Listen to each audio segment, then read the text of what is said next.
Good morning, church. Good morning. Thank you so much for having me up here this morning as we celebrate Stewardship Sunday and Trans Sunday of Remembrance.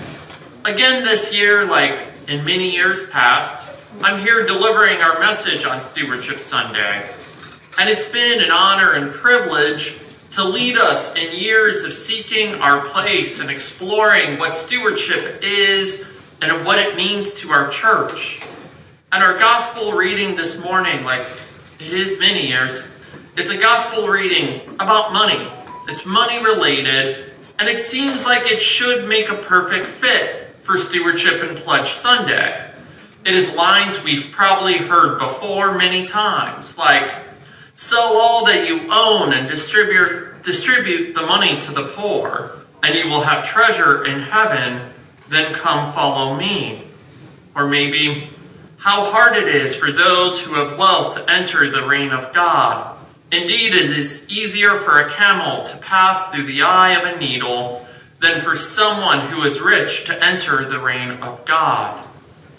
It is the kind of gospel reading that I fear may have the ability to make people feel bad or maybe feel good depending on your situation after reading it. Because I think it carries expectations that seem so difficult and could leave a listener thinking that regardless of what they do, it's not enough. Sell all you own.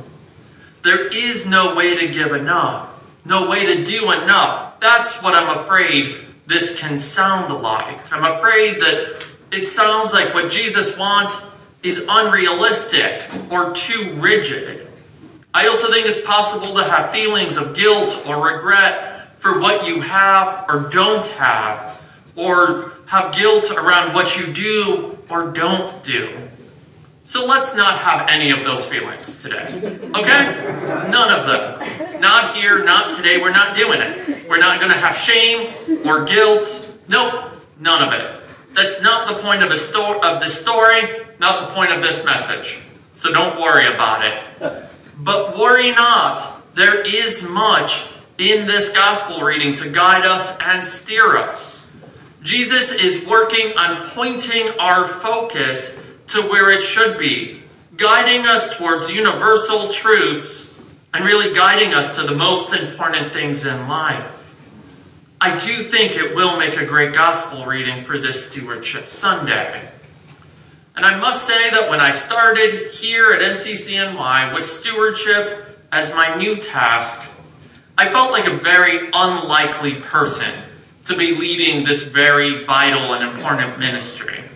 Although I had been working with the finances and fundraising at MCCNY for a few years, stewardship as a concept and even really giving as a practice were not things I really knew much about, had any comfort with, or was raised around. I, as I've said before, was raised in a household where money was scarce, and we usually were on the receiving end of generosity, not so much the giving end. From church to school and beyond, I was used to receiving help, not really giving help. I was brought up to always be willing to help and to pitch in and do what I could, but it usually wasn't financially that this would occur. We as a family always put $1 in our church envelope. We went to Catholic church, so that envelope was really important. We put the $1 in there, tossed it in the basket, and we always put another $1 in the bowl by the coffee and donuts so that we could have our coffee and donuts and participate without any dirty looks. But that was it. Never did we discuss why we did this, how we gave, why we were giving. Never talked about any of it. We just did it because we were supposed to.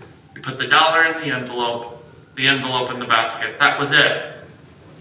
So that was my understanding. And when Reverend Pat and Reverend Eli approached me to lead stewardship outreach as part of a strategic growth initiative, gotta tell you, I was intimidated because it was all so new to me. But I told Reverend Pat I was excited. I would do this with our church, but I needed to learn a whole lot more. So she sent me to the Reverend Elder Don Eastman, and Don Eastman met with me for weeks, and he gave me this huge list of books to read, all sorts of stuff to study. So like any good nerd, I did all my reading, I did all my homework, I attended all my Reverend Eastman lectures, and I learned and I processed, and I came back and I had a whole lot of stuff together and I presented it to the church. I had a whole framework. I was very excited about it. And that framework is the 3 T's. And we've talked about this for many years. It was not my idea. I don't know whose it was. I wish I remembered. Don Eastman had me read too many books. I don't know what to say. I can't remember who came up with the idea, but I really have adapted it a lot. So the 3 T's are time, talent, and treasure. Those 3 words represent the parts of each of us and our lives and our experiences, and how it all relates to stewardship and our church, and what we can offer to one another and our church. We acknowledge the gifts we have been given, acknowledge that these 3 T's can all be used in a myriad of ways. You know, time is our minutes and hours, and every day we have been gifted, and we don't know how many hours or days we have. And since we don't know that, time is such a precious gift, and sharing those moments with anyone or any group really is such a special gift. And I am grateful and blessed that you are all spending your precious moments with me right now. And talents, those are those special things we can do, but all of those things we do that make us us. You know, those obvious things and the not so obvious things, all talents, all part of who we are. And these talents are personal and unique and beautiful. And treasure, well, that's the financial element of what we have. And we do always think about those things, right? We live in New York City. You know, money is always something we are thinking about in one way or another. So really, in other words, our giving, our generosity is so much more than just dollars and cents. It is everything we do, how we do it, and why we do it. It is how and why we give, and how we use those things we have, and give to one another, give to our church. And ultimately, this is all about how we use those things we have to be of service. To be of service to others, and to be of service to God. That's the important part. Being of service to others is a selfless way, and living in a way that helps, and it uplifts, and it is positive and life-changing. Because there is plenty of negative in the world. There's plenty of people and things trying to hold us down, but lifting up is what we need. And this is what we need to talk about in regards to this gospel and what we want to see for our lives and for our community of faith.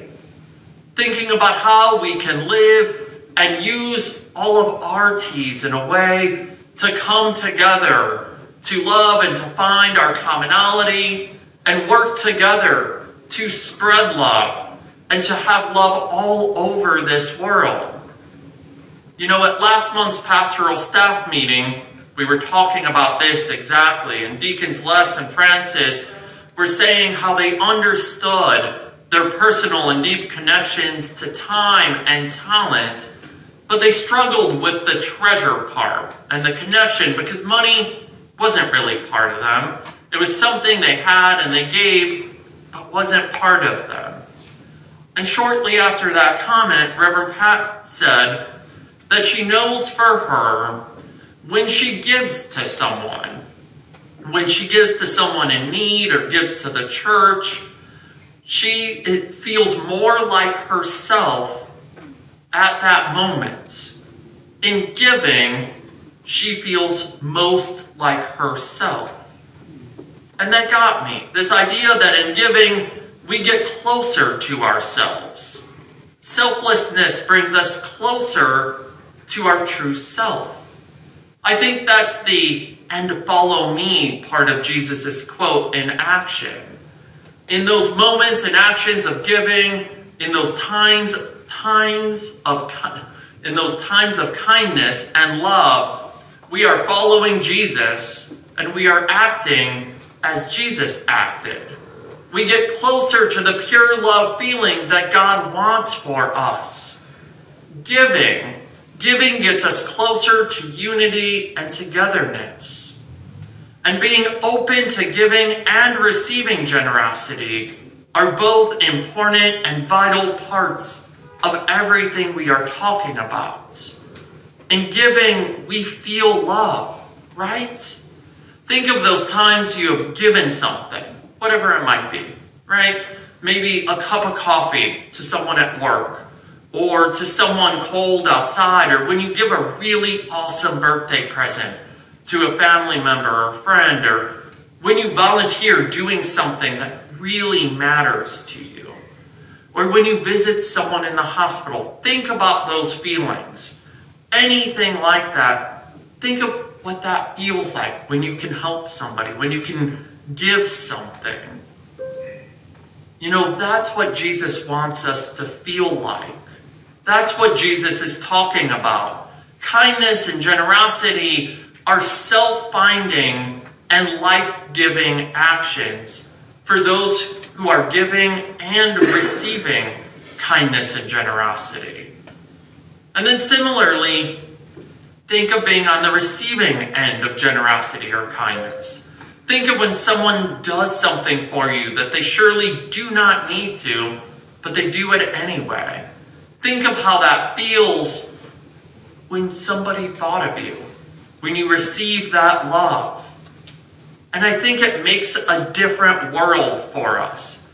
Even just for a moment, we all live in a different place. And that's not only awesome, but that is impactful. It's making the world a sweeter, more loving place, one step, 1 second, one action at a time. When I give, I feel the most like myself. Acts of kindness are powerful things. All of the acts, big and small. And saying this oddly makes me think of one of my favorite TikTokers. Many of you know I love TikTok. It's how I spend much of my day. But one of my favorite TikTokers, Jimmy Darts. Does anybody follow Jimmy Darts? Does anybody know who Jimmy Darts is? No? Okay, so I'm just going to tell you that Jimmy Darts is really just a guy who goes out and does these kind of undercover kind of acts. His channel started more as these silly challenges. It was kind of like truth or dare, and he would always be dared to go and do something, usually involving strangers. But after a little bit of time, he was out with strangers and out with people and realized that there was a lot of need for kindness in the world. And also noticed through these interactions that we needed to help make people more kind and reward people for the kindness they were doing. So we created videos that focused on rewarding kindness and goodness. So these videos kind of go this way. He'll go to a gas station and ask people if they have $1. You know, he'll say that he's $1 short for his coffee or his tank of gas, and lots of people tell him no. But then some people will tell him yes and give him that $1. And when someone does help him out, he returns the $1 and then gives them $500 and thanks them for their kindness and says that the money is to encourage them for more kindness. And of course, this is sort of a brash stunt. There is that aspect we have to deal with these videos. But it is also so beautiful watching and seeing who is being generous in these videos. And so often it is those with less that give a lot more. So often it is people struggling themselves that notice and see those in need around them and are willing to sacrifice and help. And there's one particular video where Jimmy is at a store and tells an employee at the front of the store, Raymond is his name, that he's having a rough day and he's hungry. And in response, Raymond walked him over to the McDonald's that was in the store and treated him to a meal, saying, "Buy anything you want," went up to the cashier, paid, and walked away, telling him he hoped his day got better. So Jimmy then talked to the McDonald's employee, and she told him that this is just how he always is. He's just kind and always helped people all the time. So Jimmy got Raymond's cell phone number and asked to meet up with him in a place outside of the store because he wanted to thank him for that kindness. When they got together, Jimmy gave him $1,000 and thanked him. Shocked, he gave Jimmy a hug, thanked him for the money, but said that he couldn't take it. He said that he was raised in a foster home and was always taught to give, even if he didn't have. He wouldn't take the money. But Jimmy persisted and said that he really needed to take it. And ultimately, Raymond said yes, admitting that he had fallen behind on his car payments, and this would help him catch up. And Jimmy was so touched and so moved by this that he went online and asked his followers to send an extra buck or two so they could do something else. So people sent money and they paid off his car. Generosity is about more. Generosity and giving isn't about having less, even if you give away a buck or two or more. It's about having more. It's about making more from what we have and what we have been given ourselves. Giving and generosity is an additive proposition. It always is. That's why Jesus tells us to give. That's why the focus is on what we do with our 3 T's, because we are all beloved children of God who have the ability to change the world. We just have to find our way. And I know that just isn't always a little just. But we have to find how we can find a way to make change. How we can use what we have been given for the greater good. For Jimmy Darts, that's making TikTok videos. But that's obviously not everybody's path. And he didn't even envision himself doing that. He didn't see himself there. Much like I never envisioned myself up here. I never saw coming that I would be delivering this message. I never knew it would be part of my journey, but it is. You know, I had to understand what my talents were. I had to understand who I was. And I can never talk about the 3 T's without speaking of my own journey around discovering my talents. Because for too long, I sat in the seats right out there trying to figure out how I could fit in here. Trying to figure out what I had to offer to MCCNY. Because I just didn't know. I knew that I couldn't sing like Carolyn or Sylvester or so many of our talented musicians. I knew I couldn't pray like Glenn. I surely knew I couldn't preach like Reverend Pat. So I feared I had no real usable talents. I feared there was no way for me to be involved or be part of this church. But then one early December Sunday morning, a board member stood up with a big stocking and announced a new idea they had for a fundraiser, that they wanted us to stuff this big stocking full of money to get the church's budget shortcomings taken care of. The board member then sat down and Reverend Pat announced that board members were needed and there was a meeting in January to get new board members. At that moment, I knew that between that stocking and the business focus of the board, I had found a talent I could share. Business is all I had ever done. It was perfect. I knew budgets, and also I know a lot about stockings. I love Christmas. I know how to stuff a stocking, so I could figure that one out, and I found my way in here. I found a way to help. But really, I found so much more than that. I ended up finding myself. I found out things I never knew about myself. I found talents I didn't know I had. I found a church family. I found a whole lot. I found things that bring me life. Finding my way to start was what I needed. Finding that little thing, that's all I needed. But again, that feels like the Jesus and follow me parts. I just had to put it out there. I just had to try something and do something. I think sometimes we are all just wandering around looking for a place, looking for a purpose, looking for our way to make a difference or our way to be part of something. And I think this month and always, we need to lean into generosity and lean into kindness as the actions, knowing that when we give, we are the most like ourselves, and we're most like love itself. So today and always, I want us to remember that and give generously and love wildly. Amen.